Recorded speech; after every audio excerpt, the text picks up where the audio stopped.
Welcome to Pulp Diction, the podcast where I talk about movies with my friends for an academic obligation. Welcome back to the Pulp Diction podcast. I'm your host, Dylan Gibson, and today I'm joined by a very special guest. Who am I here with? Connor Smith, the number one Pulp Diction fan. Number one Pulp Diction fan, Connor Smith. Probably our first Pulp Diction fan. Been here since day one. I did watch the episode the day it came out. I listened to it last year. It was good. It was great. It was great. Like my first supporter made me feel very, very good about myself, and I'm forever grateful. I was the first Spotify review. I would like to claim that one. That one is my title. I get that one. Yeah, it's good to have you here, Connor. Thank you so much. It's good to be here. It's a pleasure. And would you like to introduce the film we will be discussing today? Yeah, sure. So we're going to be discussing The Joker, starring Joaquin Phoenix. And let me make sure I have the director right. I want to say it's Todd Phillips.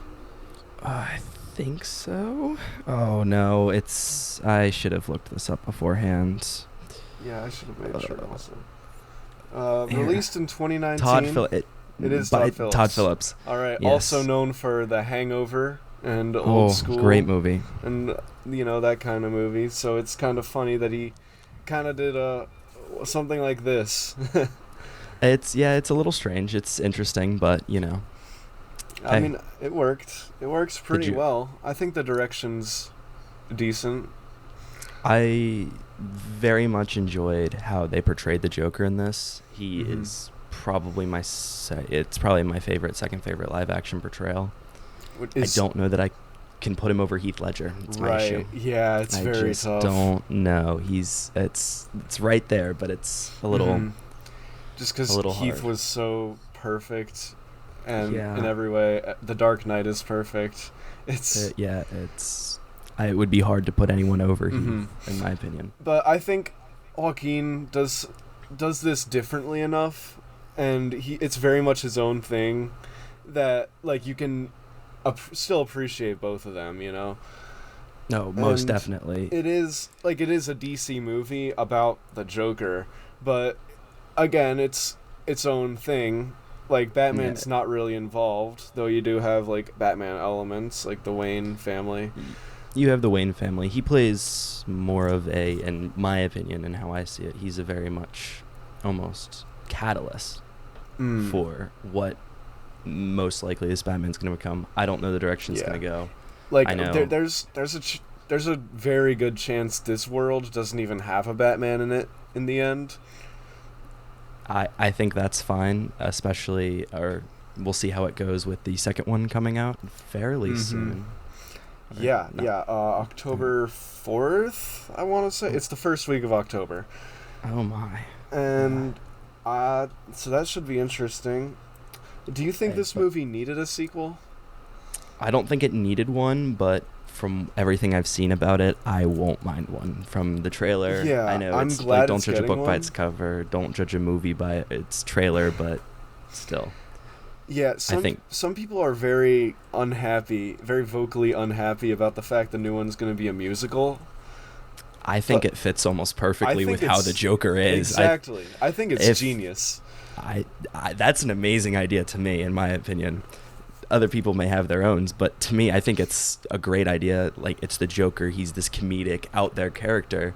A movie about him should be a musical of one of the weirder genres of not weirder, but more you can just out get there genres. Yeah, out there. Just you can do so much crazy stuff, which totally you can tie in so many ways to this theme of mental illness, and just his devolving mental state, because he's just getting worse and worse in this movie, and I'm sure in the next one. Oh my gosh. Well, and you can even see it's not even just his mental state, his physical state almost cripples throughout, how his body's just not shrinking, but shriveling almost, like he's becoming a skeleton, a shell of himself.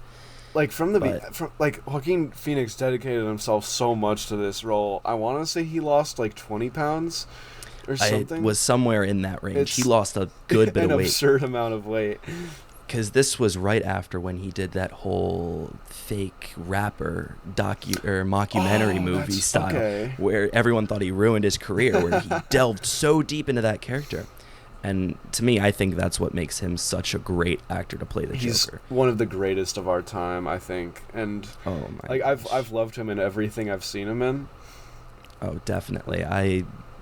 Maybe not the projects themselves I've loved, but I have definitely loved how he portrays his character. Yeah, like the thing about Joker as a movie, like love it or hate it or anywhere in between, like I don't think you can deny that Phoenix does an amazing job.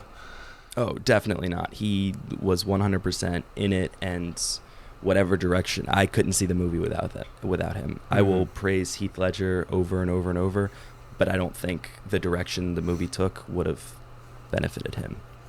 No, not at all. Because Heath was a very different Joker.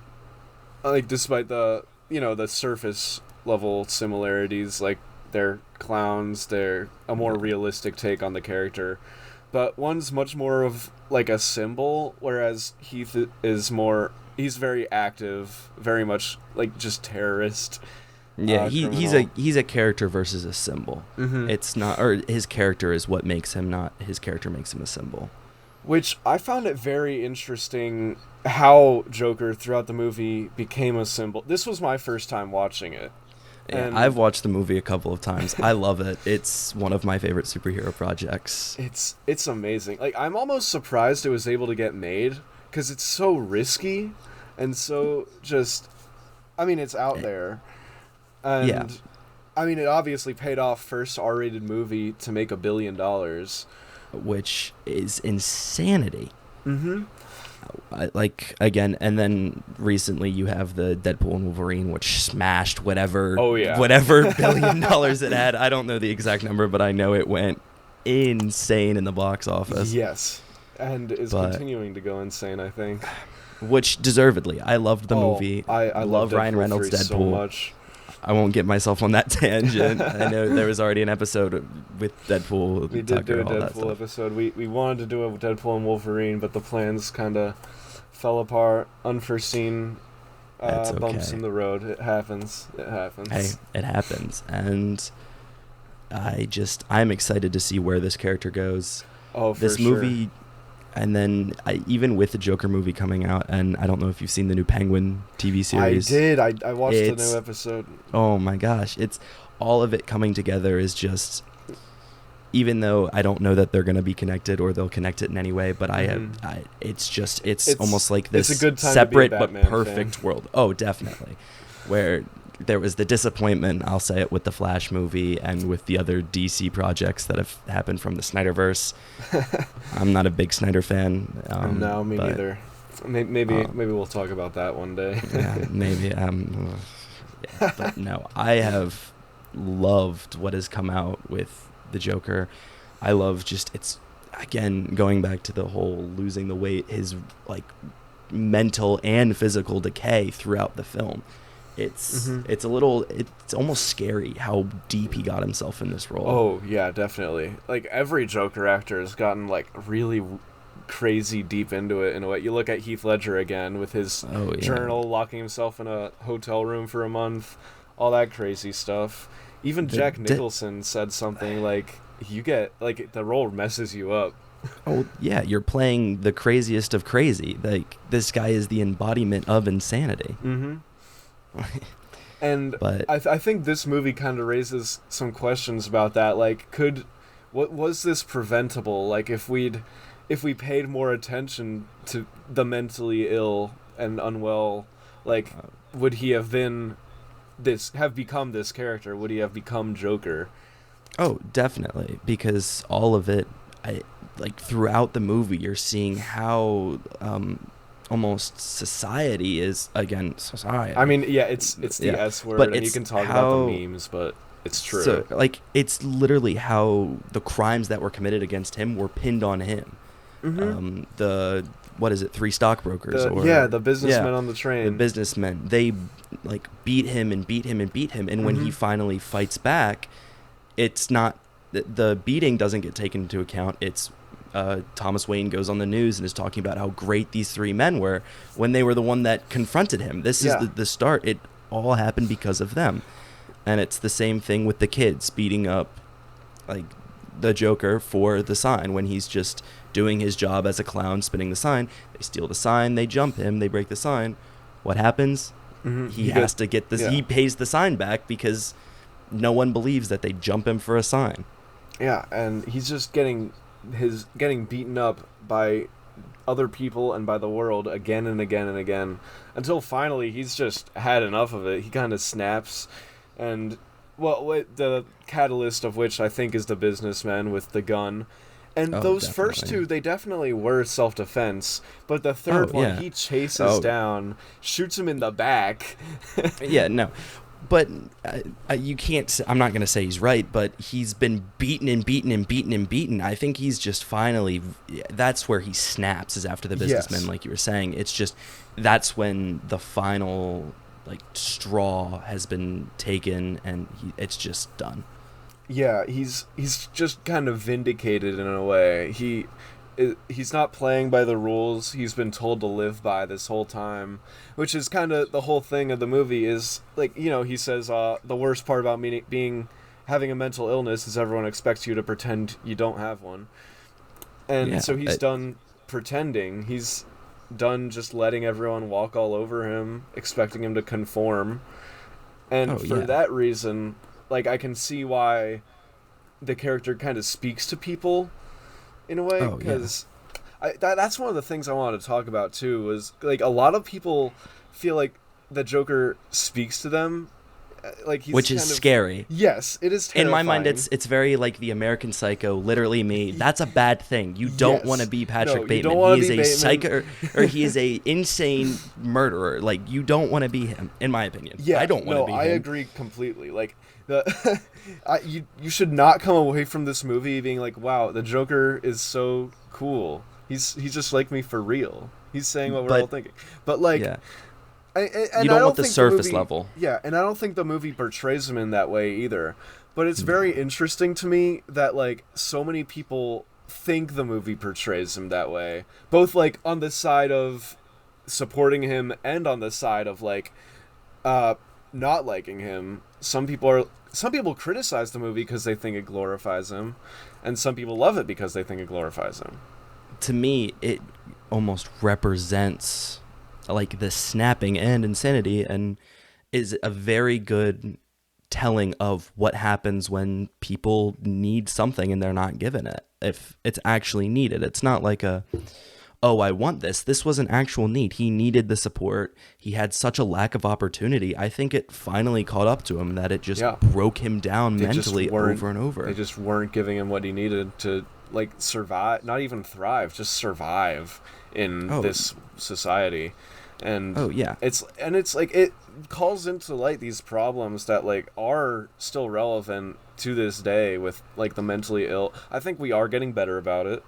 Oh, definitely. It's been 5 years now since this movie's come out, coming up on 6. Oh my gosh, it's crazy to me. But no, there are things that are being bettered, but I think the general consensus was a very surface level look at what he represents. Yeah, I think for sure. It's either you're against it or you're for it, and he's me or he's not me. Mm-hmm. And I think that's very surface level. And once you look a little deeper, it kind of shows. Yeah, no, he's Arthur Fleck is such a fascinating character. And have you seen Taxi Driver? Yes. Yeah, this movie takes a lot from Taxi Driver. I noticed because he does these killings and all this stuff, and he's kind of going through, and in the process he becomes a symbol of for the lower classes, kind of a champion of them, right? But that's not what he set out to do. He's not trying to be a symbol for anybody. He says it himself. He doesn't believe in anything. He just wants to survive. Yeah. Not even that. He just wants to take revenge on the people who he feels have wronged him, and in doing so, he just so happens to be have an effect on these people. It's an unintended side effect, but it's an effect, and they take him for something he's not.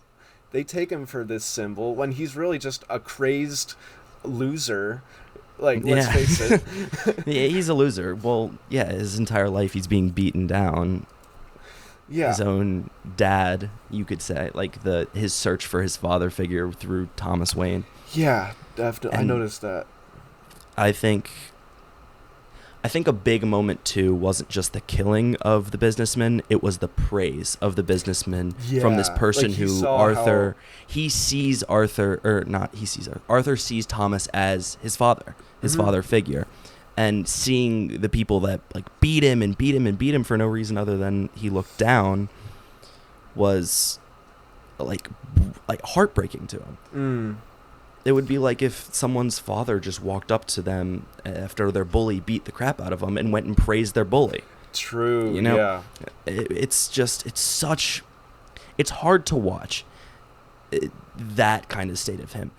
But then seeing what he's going to do, you lose that sympathy. But if you kind of separate what he does versus like the reasons he does it, it's hard.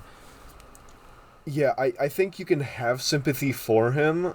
Like, you can't sympathize with what he does. You can understand why, but obviously it doesn't make it right. I think you can sympathize for Arthur and not the Joker, in my mind. I think it's Arthur and the Joker are very separate characters in this, and there's a portion of the film where they're merging into one another, and there's parts where it's just Arthur and there's parts where it's the Joker, and I think that scene and that kind of whole area of the film is where you see the merge happen. Sorry, the bathroom, did you say? Yeah, no, you're good. Yeah, I'm cutting out a little bit. Yeah, I think that scene is kind of where you see the two merge. Like, there's a very distinct difference between Arthur and the Joker in the like beginning and the end of the film. Oh yeah, but in that middle bathroom scene, and I think that's where the sympathy kind of is on a deeper level. Like, you can sympathize with Arthur. Sorry.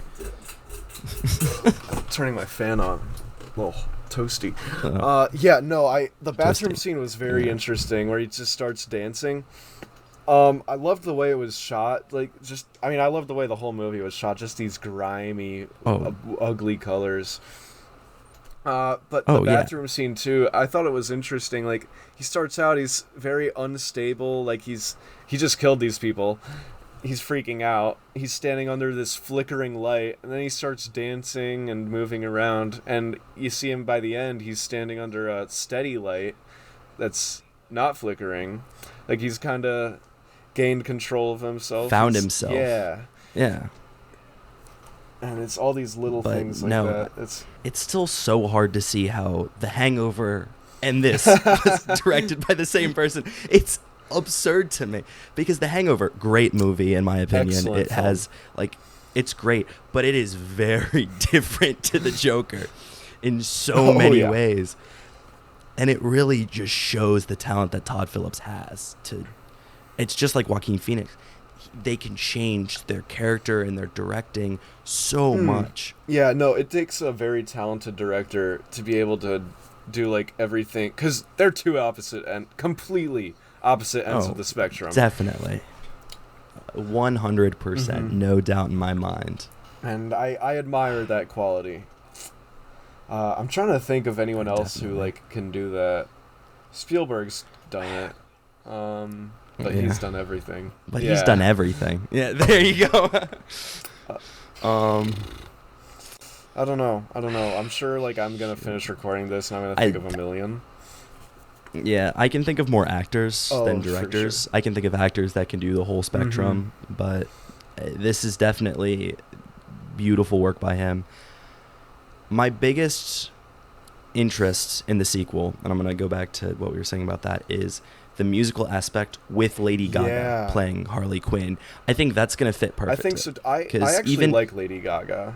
So I like her. I think her, and when I found out that she was going to be playing Harley Quinn, I looked at her music videos, because that kind of it's going to be more of a representation of her mind and what she does in not directing, but in her acting in her videos. And it's scary because I can see it now that I have the character put together. I'm like, yeah, I could see that being a I good could see casting her pick. being an insane psychopath, you know? Yeah, which is a bad thing to say. It's like people going to Willem Dafoe and saying, "You'd play a great Joker." That's you don't want to be told. Like, what do you say to that? I don't know. It's interesting. But yeah, I liked the speaking of musicals, I liked the uses of music in this movie. Like not just the soundtrack, which was great, like in the bathroom scene, but like That's Life by Frank Sinatra was an excellent needle drop. I wrote one, White Room by Cream towards the end. I liked While All the Riots Were Going On. Which was kind of foreshadowing the end of the movie in the White Room. Oh yeah. And there were definitely some others. People Are Strange. People Are Strange and Smile. Strange. Those were some really good ones. Mm-hmm. Oh, shoot. Yeah. Send in the Clowns. There's so many good picks, and it's not just the names of the songs. It's the songs in general fit so well. Yeah. Even if you like throw out the name, you throw out like all of that. It's the song itself and how it's used. Yeah, and I'm sure like if you looked into the lyrics of some of the songs too, you could pick out some kind of meaning. Like I saw this somewhere, I can't take credit for it, but someone said like that's like, you know, he starts singing That's Life in the final scene with the therapist lady. And one of the lyrics is, some people get their kicks stomping on a dream, and he walks out with bloody footprints like he was just stomping on someone's dream. Yeah, like it's, oh my gosh. There's so much from this film that I have to praise, and even its statements it makes on just like the idea of crime and the lower class and how all of that kind of impacts a person. Yes. Because like he doesn't get a break, and he doesn't have the opportunity to almost better his life. Like Arthur throughout the film is beaten and beaten and beaten down.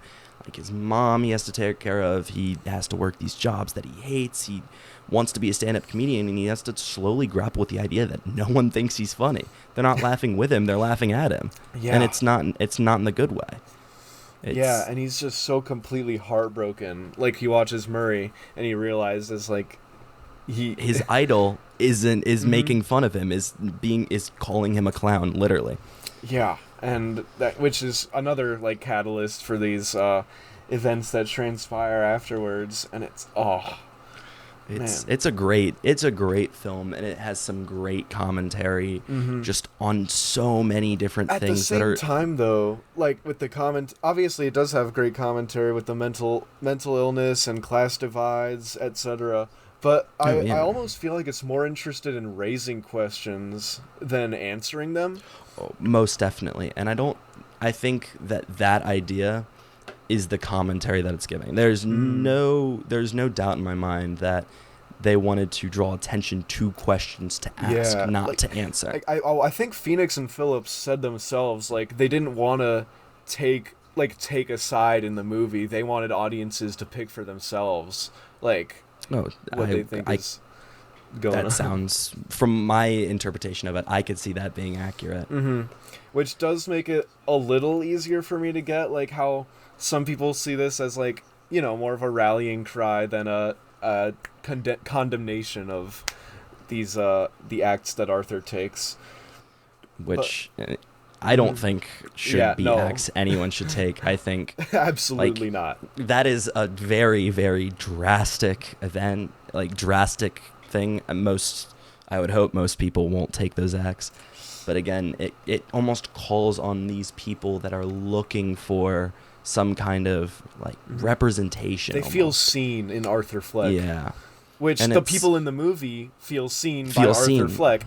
So I almost wonder if like all these misinterpretations are like almost add to the movie's themes rather than, you know, take away from it, you know? Oh, most definitely. They took the wrong message from Arthur, and people take the wrong message from Joker.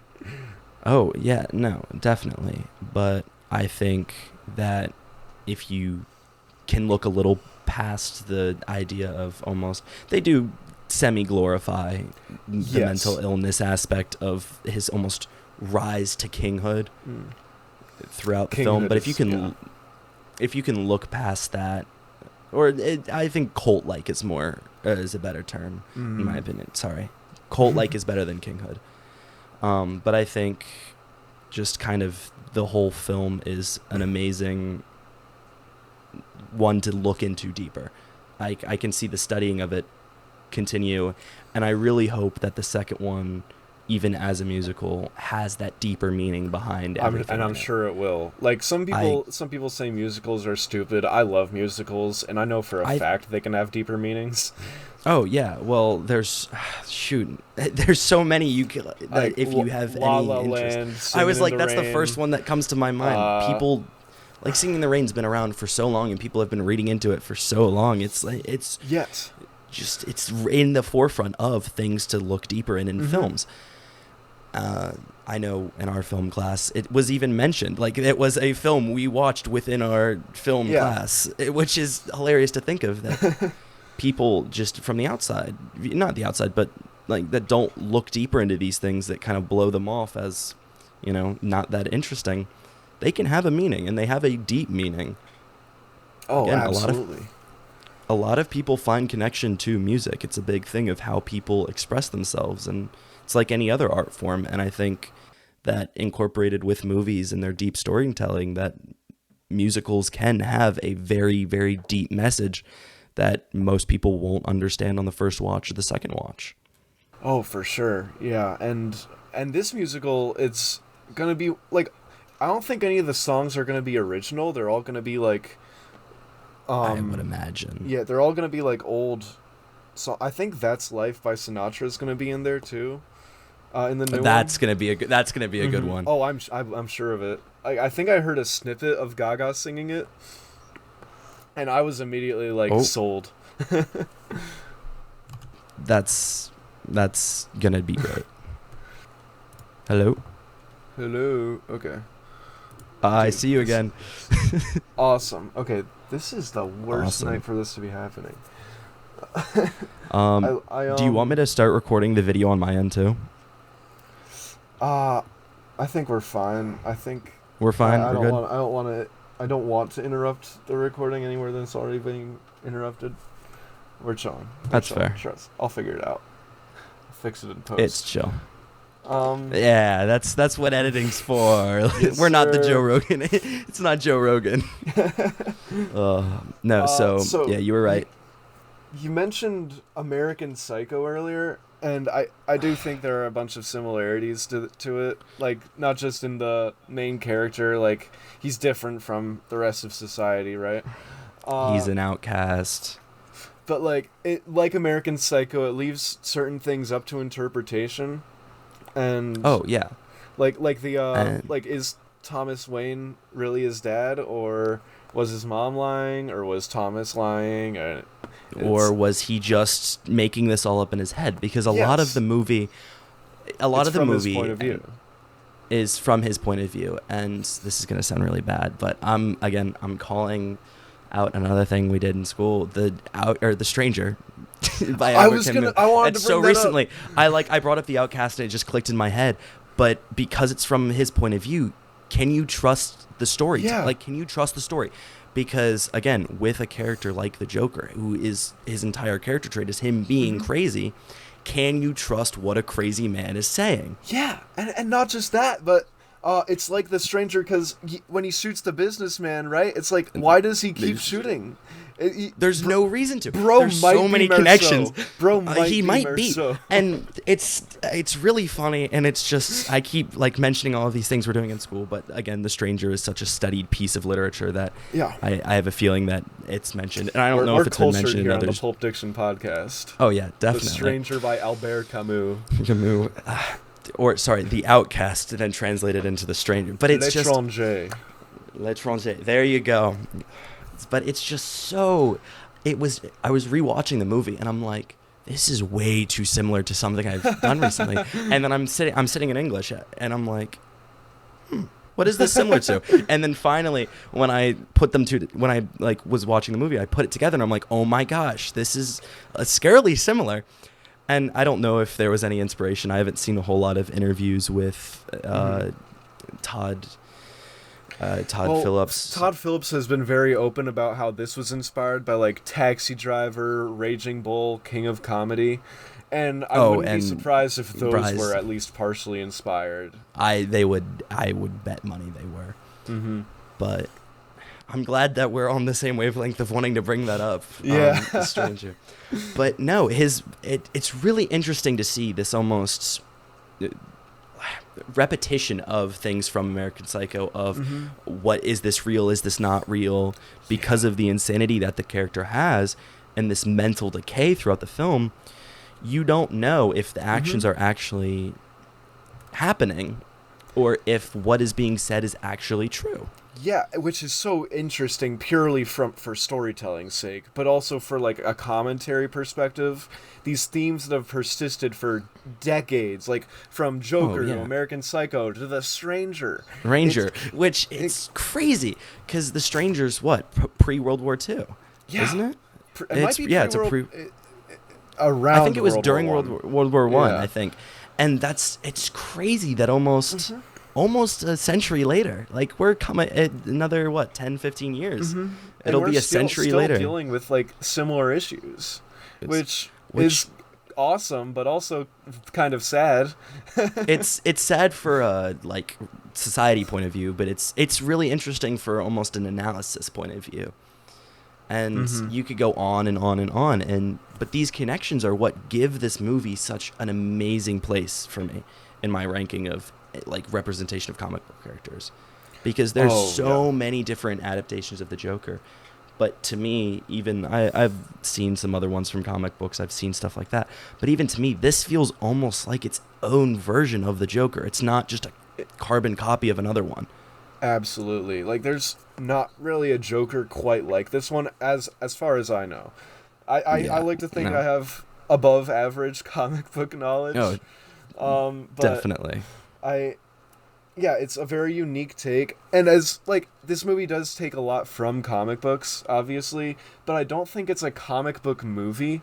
Like comic book movies have this like certain stylism about them, these colors that pop, over just characters that you can have almost this demigod like quality to them. Well, the Joker is not nothing bad's with gonna happen. Any of that. Joker just like wants you to be in this firmly grounded world, a dirty world, just awful. Which Gotham is a scary representation, like in this film, of what it is in the comics. Like it is scarily accurate of just the power divide of these rich people. They control the world. Crime doesn't matter to them. Whatever's happening, and until it affects them. Well, but even then when it affects them, they twist it and it doesn't affect. Like, the three guys died, but instead of their crimes affecting them, it doesn't matter. Right, yeah. But of course, then they got the police the police actually do start looking for people when a rich guy dies. Because why wouldn't we keep bringing up, like, what's reliable, what isn't. And it's interesting to me, like, to think about, like, is this scene real? Was it not? Like, the scene with Thomas Wayne in the bathroom, I was wondering, like, I might have missed something, but I was wondering, like, how did he find an usher costume so fast? Like, I don't know. It's so hard to tell. And I'm going to go back to the American Psycho again. It was like the filming of the three different perspectives. If the detective knew, if he didn't know, and if he had a suspicion. And I think, even if they didn't do that within this film, I think the ability that they had to kind of separate reality from what may not be reality, but still leave it to be so hard to distinguish, was perfect here. I agree. At the same time, though... Go ahead. All right. At the same time, though, I almost wish, like, they'd left a little bit more up to interpretation. Like, you had... I'm thinking about Zazie Beetz' character. I think that's how you pronounce it. Zazie Beetz. Girl. Mm-hmm. Like, he kind of has a Tyler Durden thing with her, right? Like, she's his girlfriend or whatever. And then she's like, "What are you doing in my apartment?" But I Oh, yeah. almost wish like they hadn't straight up revealed to the audience like she wasn't actually there for all those moments, and just kind of Yeah. just let them figure it out on their own. I feel like would have I been think just a little cooler. I think that scene was a very shock value scene where if you for the general audience, but if you would have removed it, it would have made the deeper meaning better. Yeah. Because throughout the film you're questioning it, but then it just kind of, it's like a cheesy shock, like it hits you and then it's over. Yeah, and I mean, I didn't get the twist spoiled, but like I saw it coming a mile away. Yeah. But maybe that's just because And I've that's seen Fight Club. So. Oh yeah, well, it was definitely that's taken straight from the whole split personality Fight Club thing, which is a whole nother can of worms you can open for talking about You got characters and their own psyche again, and yeah, class. well, and then the downfall of society, and then you can go into the whole sequel of Fight Club, which is a really interesting read. I don't know if you've read it. I've not. It's strange. I wouldn't say good. I wouldn't say bad. It's strange. Okay, I'll have to give it does it a not look. live up to the original. I mean, how could it? This movie is so good for so many reasons. Absolutely. And we're bouncing around a lot, and it's hard to just stick to one because there's so much, and there's a lot to talk about, a lot to break down, and it's all so interconnected, which is amazing to me. I love that it makes me totally nerd out with this film. Yeah, no, I love the fact that it's kind of proof that to general audiences that like, hey, comic book movies don't have to be just like the same thing over and over again. They can get like at least some degree of artsy, you know?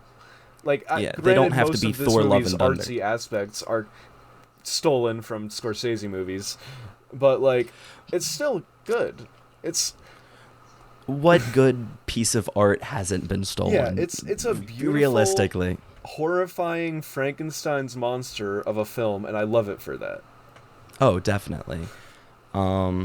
Shoot. I was gonna say on your point of just silly, Thor: Love and Thunder. It's a great representation of that movie should have been dark. Yeah. They really, and this is gonna be on a little tangent I'm gonna go on because I was so mad about it, but they really should have switched that tone with Dark World. Dark World and Love and Thunder, in my opinion, it would have worked better. Dark World's an awful movie. I don't think anyone will disagree with me. One of the worst. The one Dark World fans pre-Infinity like... the pre-Infinity War. It's probably the worst pre-Infinity War Marvel movie I've seen. That's one of the few I've only seen once. I won't watch it again. I will not either. I love Thor, but I won't watch it again. But it's like it kind of shows that it doesn't all have to be goofy. Yeah. Love and Thunder is what happens when you have them making movies as products rather than as pieces of art. Just pumping and as a them out. love of a film, it was like we're gonna go back to the Ryan Reynolds with Deadpool. It's the love of the film. Like, he put millions and millions and millions of his own dollars into making Deadpool because he wanted the character to be done justice. It was a passion project. And I think that's what makes the best movies. Oh, absolutely. And Joker was like that too. Like, Phoenix wasn't going to sign on unless he was like really wowed by what he saw. And he was. He got into it. And look where we are now. Yeah. He cared about the character and he wanted it done justice. And look at Phoenix's career too. He's never done a sequel until now. Which is insane. Yeah. And there's a lot of that from the loss of his brother that he has and this whole kind of changing that he went through with that. And people for a while said he can play these dark, disturbed characters, but this I think is his best display. I've seen a couple of movies with him, and it may just be that it's actually a film that, like some of his other dark displays, he's a great character, but it's not wow. Yeah. But even he said it, like, he doesn't do many interviews, but he did more for this movie than most anything, and I think that really shows his love of this film. Yeah, no, he's a rare kind of actor. Like, he's very genuine. He's very humble, I'd say. Definitely. And I've loved him in everything I've seen him in. I'm a big Johnny Cash fan. I loved Walk the Line. Yeah. Those are good ones. He was good in Gladiator. second one of that's coming out which too. was one of his like breakout, Mm-hmm. not breakout, but that was his big film after the loss of his brother. Mm. And I think that also helped him with the portrayal of almost feeling isolated from Bruce in this film. Yeah. His I almost would-be wonder brother. I almost Air wonder quotes. if that kind of personality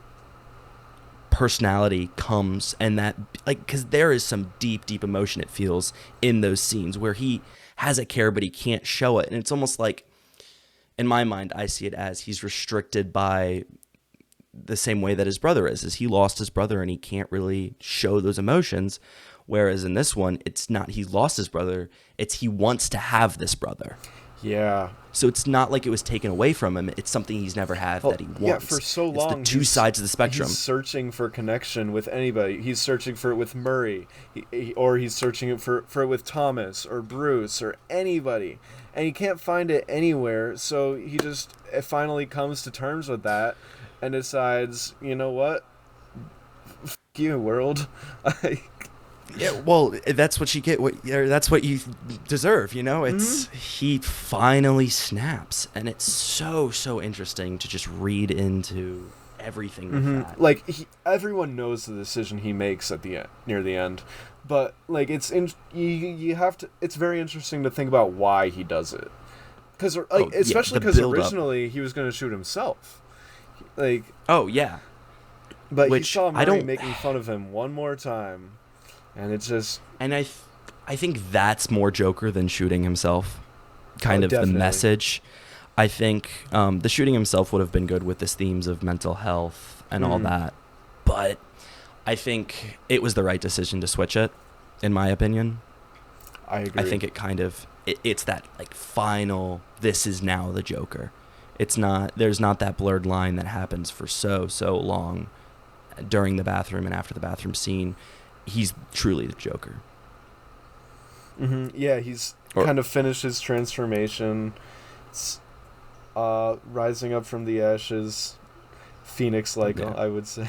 I was like, he's gonna make a Phoenix thing. Kind of on topic. I thought the casting of Robert De Niro as Murray was interesting, because I keep bringing up Scorsese movies. Like, this movie took heavily from Taxi Driver and King of Comedy, and both of which starred De Niro. So I wonder if, like, casting him was Philip's way of paying homage, I guess. Yeah, a love letter to Scorsese. It's hard to tell, because do I like him in the role? Yes.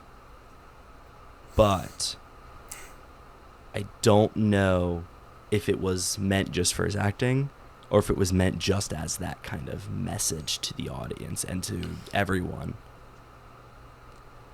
Yeah, I think a lot of this movie has, like, at least some degree of meta element to it. Oh, like, definitely. You go into it, it's not just like they could have just made this movie and not like made it a licensed thing. Of course, then it would have been a lot harder to get it made. But, like, it does have that Batman connection. It has Robert De Niro.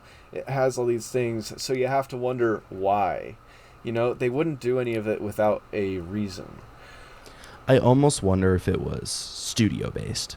I mean, it was like they couldn't get this part of it. Yeah, like the whole Batman thing. But I almost wonder if, like, these inspirations, they didn't really want to do them due to the similarity of these themes. I almost wonder if they felt obligated to pay homage to Scorsese. And Todd Phillips is a very, like, and if he's gonna take inspiration, he's gonna say it in interviews and stuff like that. But I almost wonder if this was kind of covering all aspects, like, we know what we're doing, being very self-aware with it. Yeah, they wear the inspiration on their sleeve, and I don't know if that's because they want to pay respect, or they just want to at least seem like they're self-aware about stealing from it. I mean, it's a good movie either way. Yeah. And again, any good movie has its flaws, and I think that's kind of one of its biggest ones, is it's kind of in your face about how much Scorsese has influenced this. But I don't think that it lowers it a little bit, but I don't think it hurts the movie enough to where it's a major criticism. Yeah, I agree with that. I love this is okay. This is gonna sound bad, but this is probably right below the Batman from with Robert Pattinson, because I love that movie. It's my favorite. It's my favorite portrayal of Batman. The Batman is amazing. It's a miracle. And The Dark Knight. I know this is controversial for most Batman fans, but mine goes The Batman, The Dark Knight, Joker, which I think is really that's going to be really controversial. No, but that's I my think ranking. It's not outrageous. I don't know. I've told some people that it's a little crazy. I can see why it would be considered crazy. I don't think it's crazy.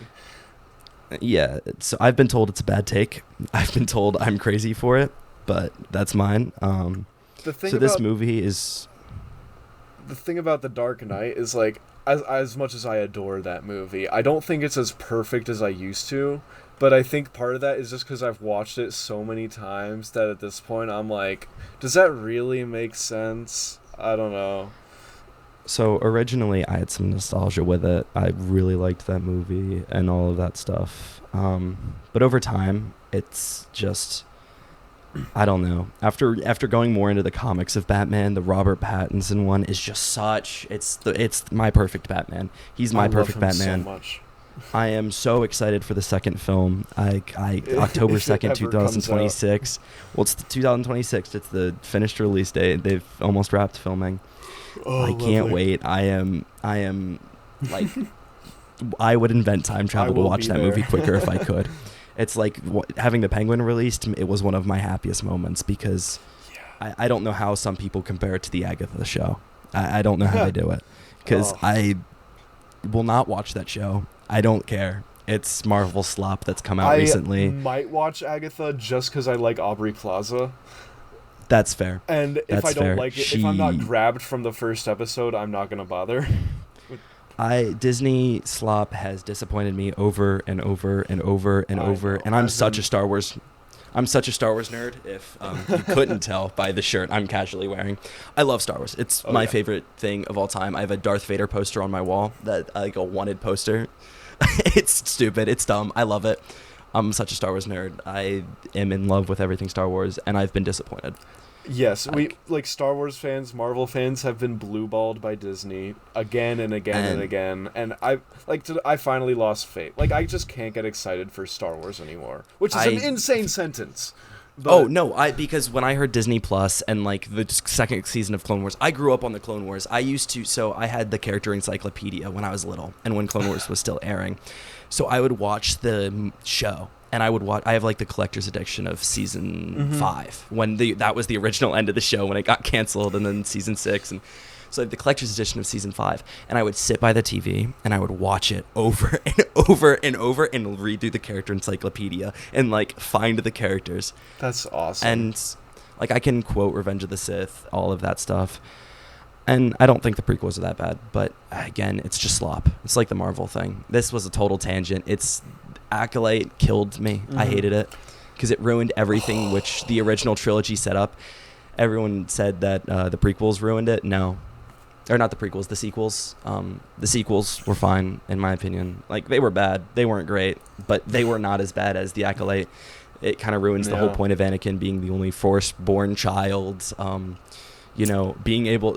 Why did her lightsaber turn red when his was blue when he was killing children? I can't keep talking on this because it'll be a whole nother episode in itself. Because I can rant on it forever. I could do a whole thing of why I hate the Acolyte and all of that. I could do a whole thing of my distaste of Marvel and Disney and the slop that's come out on Disney Plus. Like the last project I enjoyed from Disney Plus was Andor. Great, entertaining episode. I would have to be standing and I would be screaming and yelling and throwing my hands like the end. It would be red instantly.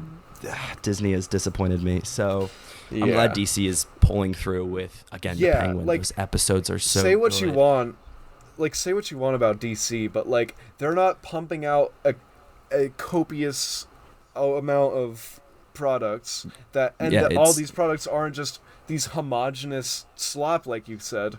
Yeah, That it's just like garbage. they all have their own identities. They're all unique. Like Joker, Penguin, Batman, Peacemaker. Batman.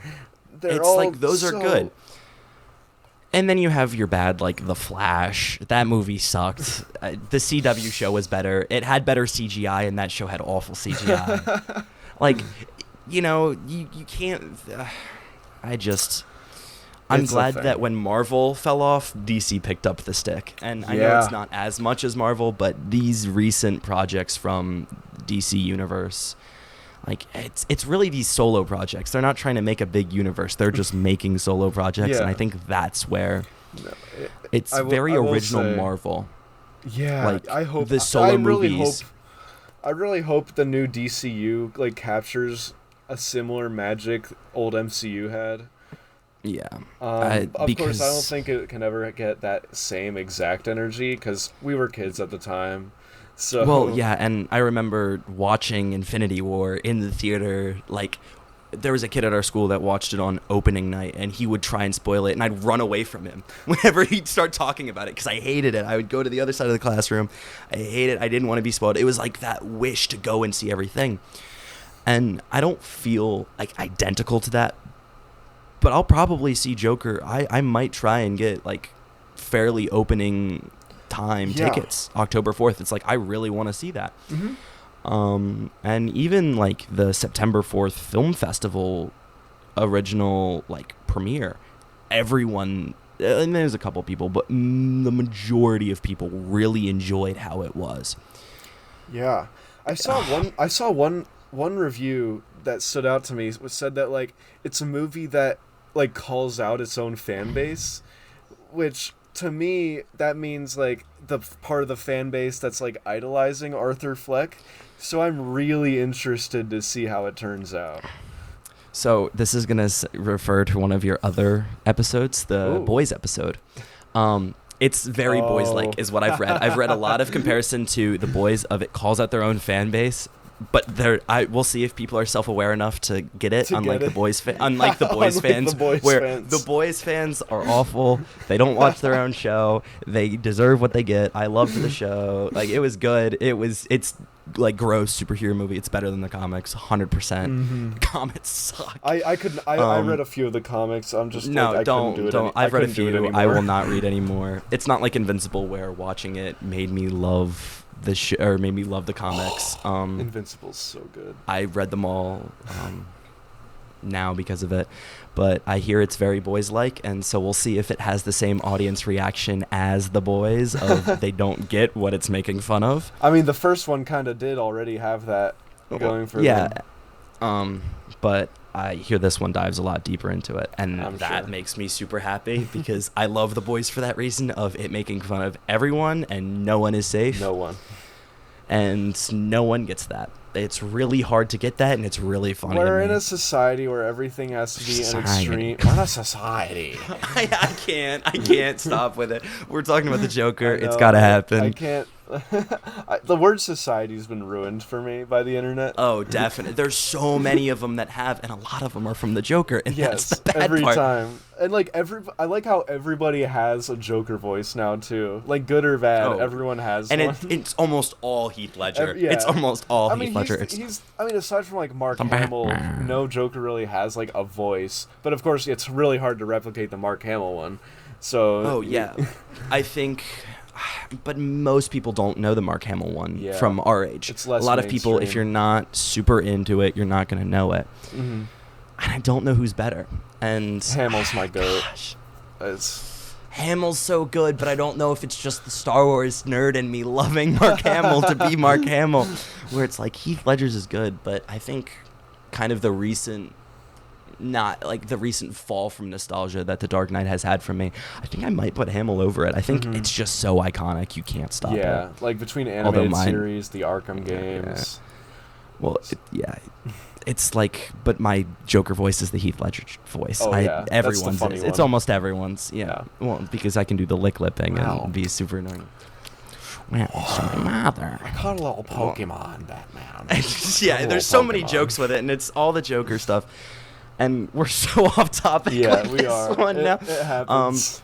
But hey, I wouldn't be a Pulp Diction fan if I didn't like a little off-topic gambling. I'm just saying, I've seen every episode. I watched the Fantastic Mr. Fox one. That one had Great a lot episode. of these, I think. But it's the chill. the Deadpool one was definitely the worst. It was about it. It was that one. But you were self-aware with it. Yeah, You even mentioned it. I need to, next time I have Tucker on, I need to give him a shock collar. So every time he says something off topic.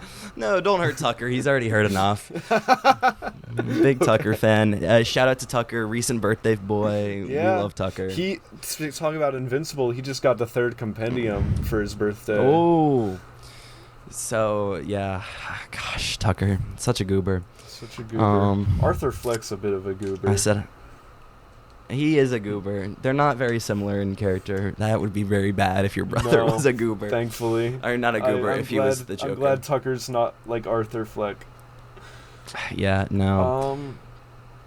What else do I have to say about this that isn't just my homage to things that are just movie good? My loves. My there are God, a lot of just just little cinematography things and stuff that I liked.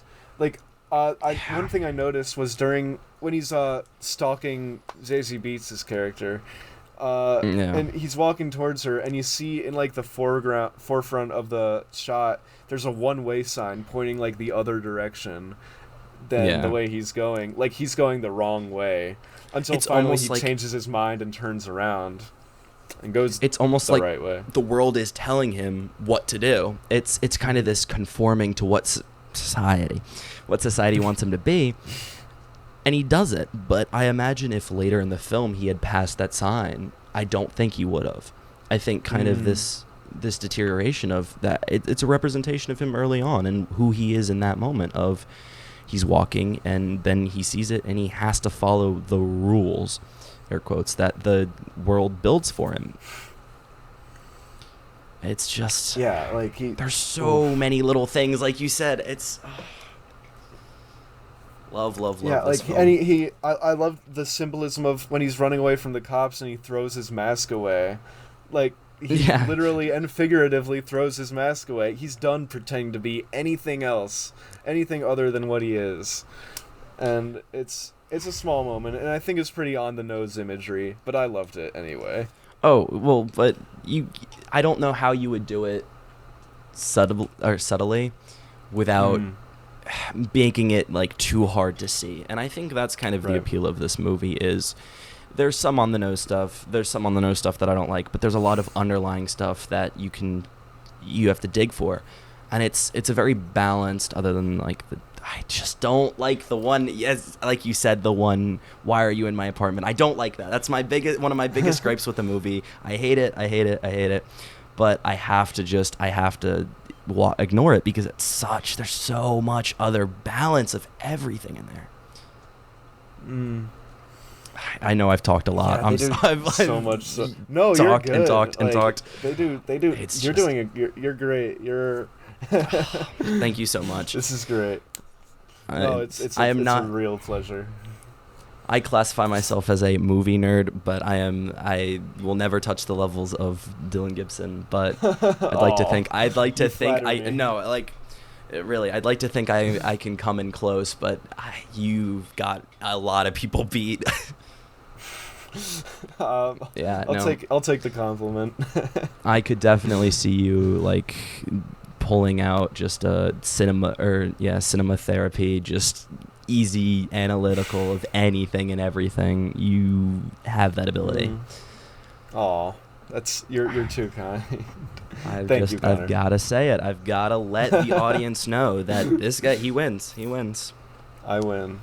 I'm just so smart and awesome, you know. Yeah, what can I say ladies, about my? He's smart, awesome, handsome. You know, like I know so much movie trivia. He's respectable. He's like 6'5". What was it? He was saving a burning building full of kittens the other day. Kittens, yeah. Like I had to fight off a bunch of like ninjas as well. Oh yeah, it was crazy. They were trying to get me. I was shocked. Actually, it was. He's crazy. And it was raining too, and he gave his coat to somebody. Like his Yeah, fireproof no, jacket that he that had, was pretty he cool. gave to an old lady because it was raining. It was Mhm. He's a great guy. Everyone, great guy. Yeah, I gave everyone my I jacket can't. because it was so big. My big body. Well, yeah, I could fit well, it it's around because his big everybody. muscles, his 6'5" stature. It's Yes, ladies, hit him up. Precisely. Please, I'm so alone. You're never alone when you have a good story through a movie. Word. There you go. There you go. I don't know. I feel like I don't know what else to talk about. We've gotten very off topic very quickly. We keep doing that. Why do you think he killed? Why did he kill the guy in the apartment from the clown job? What's his name? Shoot. I don't know. I don't know his It name. was the one that like gave him the gun. Yeah. I almost think it was just kind of him trying to get back at the world. Because he was kind of everyone's beaten. Yeah, he was kind of trying to. Everyone's throw him under beating the him. bus. Yeah, it was more of I think it's just he had finally snapped and he wanted to win for once. It wasn't really winning. It was more of him trying to trick himself into thinking he won. Right. Like I think that's where that comes I don't from. think he has like. I don't think anything that happens to him is his reason for killing people. I think it's more like his excuse for killing people. I think he was kind of a bomb waiting to go off, and instead of doing anything about it, society just let it happen. Yeah, well, they almost kind of fed the fire. And, yeah, it was like they just lit further down on the fuse. It wasn't like they did anything to fight it. They just let it happen. Totally. Great could... song. I'm more into music. And you could ask again, like, why did he kill his mom? Was it just because she lied to him? Was she a phony? I almost think it was kind of trying to remove that last connection he had. He had spent so long searching for connection. It was almost trying to just remove all of it. Because if you can't have if you can't have any or a lot of it, why have any of it? Yeah, or have the amount you want. It's like, it's like children. It's almost like a child, child throwing a fit because they can only have half a chocolate bar. It's like they rather have no chocolate bar than have half of the chocolate bar when they want the full thing. They're upset that they can't have what they want even though they have part of it. And I think that's kind of the hard. That's a good take. Everything's up to interpretation. That was my interpretation. You could just say, because she lied about him being adopted. But I think it's a very it's not. It can't just be that. No, I think that's a very surface level take. It's the it's the two major parties of this.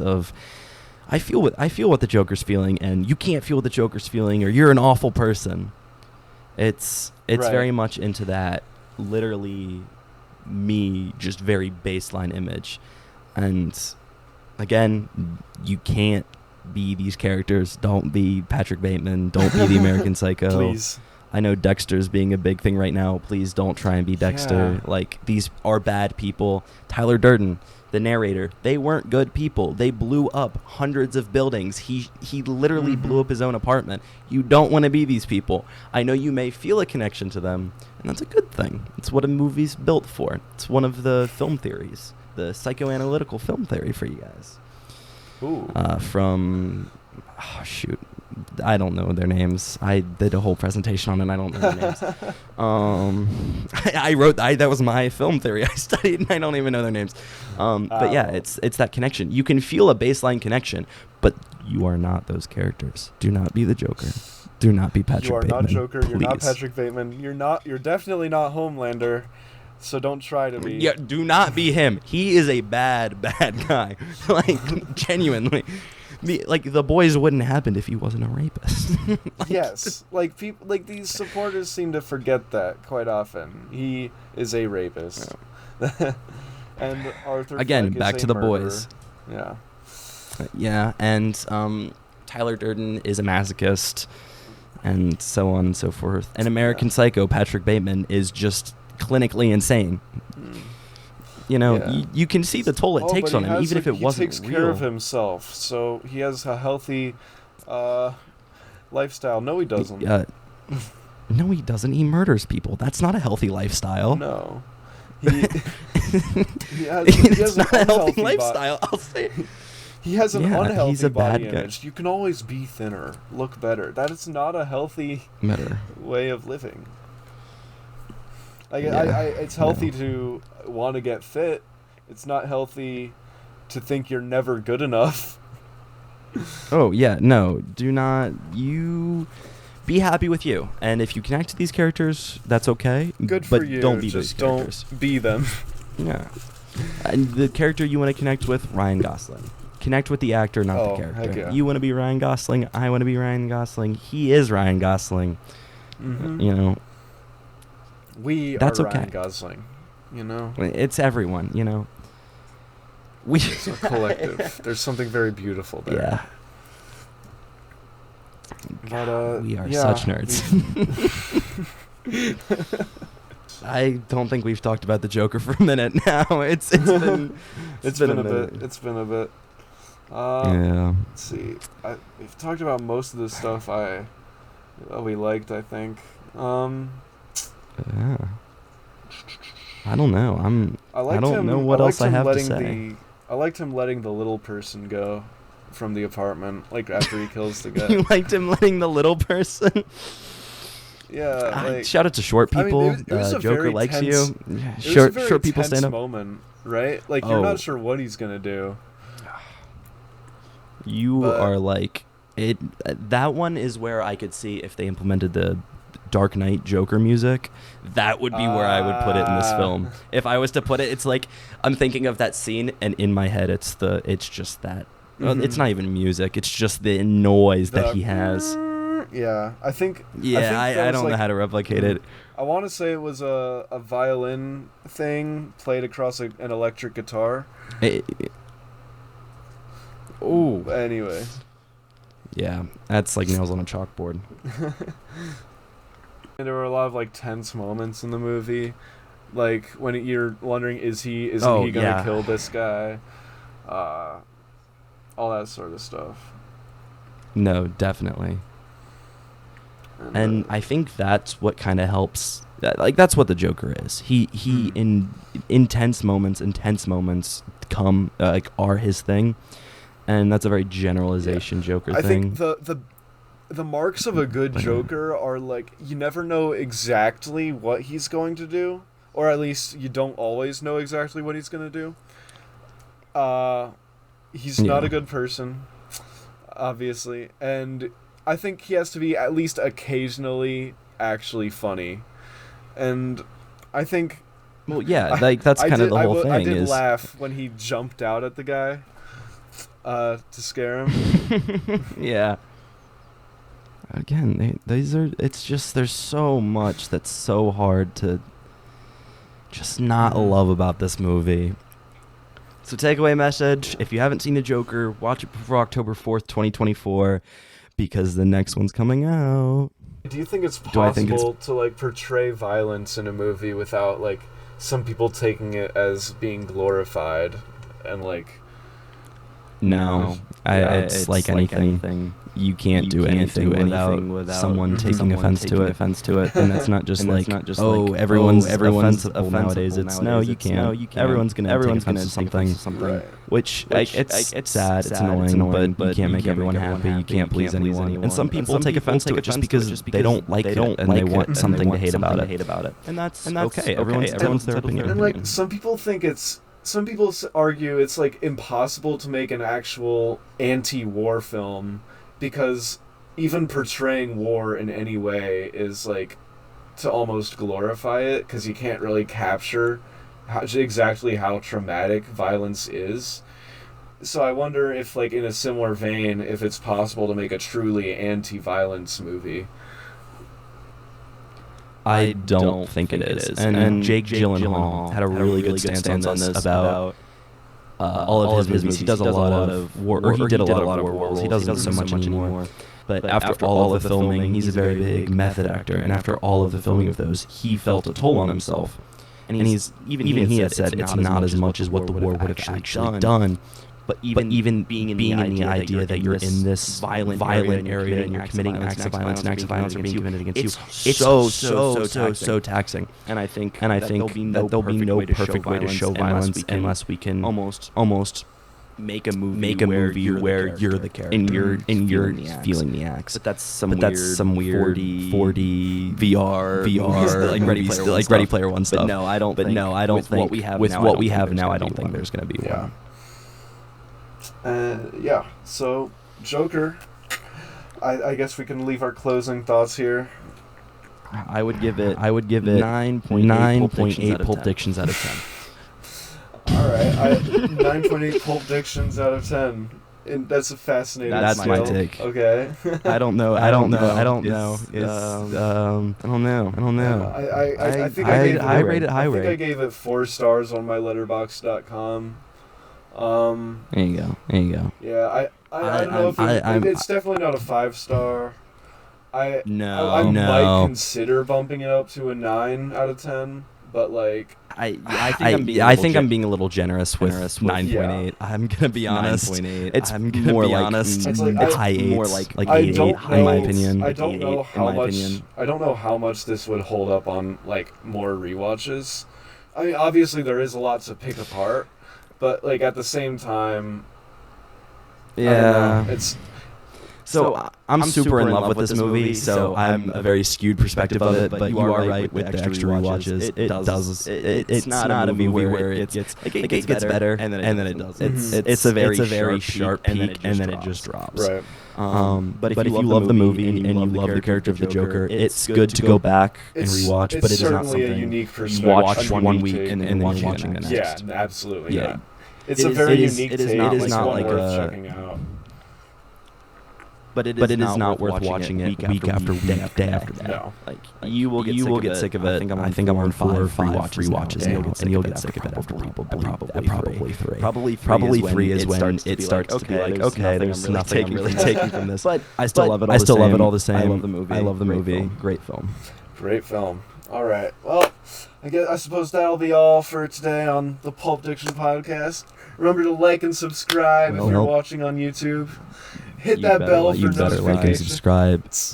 Hit the bell. I have them on. If I have them on, you better have them on. That's right. Connor's going to break your knees, actually. I will actually. So if you don't like and subscribe, you'll see me later today. If you're on Spotify, hit us with a follow. 5-star review. And 5-star review. I did it too. I'm doing everything. I like, I comment, I 5-star review. 5 stars on Spotify. That's pretty awesome. Yep. Am I the only one? Is anyone else doing 5-star reviews? I feel like there are a few reviews. I mean, I know Tucker did one. I think, right? Probably. I hope so.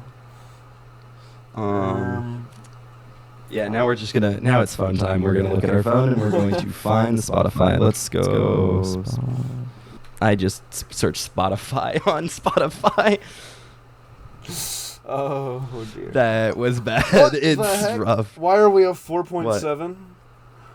Who rated it lower? I don't know. We're 6 reviews. 4.7 6 reviews. stars. Well, I'm gonna. Oh, I can't see it on my computer. It doesn't. Head over to Spotify to rate the title. I want to read the reviews. What the heck? I don't think people like put in actual reviews. I think you just rate it 1 to 5. No, I put an actual review. I did a writing one. Yeah, I know. I love this podcast. I have told Dylan and I have told other people. I've shelled this podcast to many people. I actually listen to this. I enjoy it. And I think it's a great podcast. I listen to a lot of podcasts. That so much. And I genuinely think everyone should give this a shot. And I will keep saying it, and I will keep shilling it until the day I am ending up like the Joker. And I think... Catch you on the flip-flop, Pulp Dictionaries. Catch you on the flip side. Why so serious? Why so serious? Serious.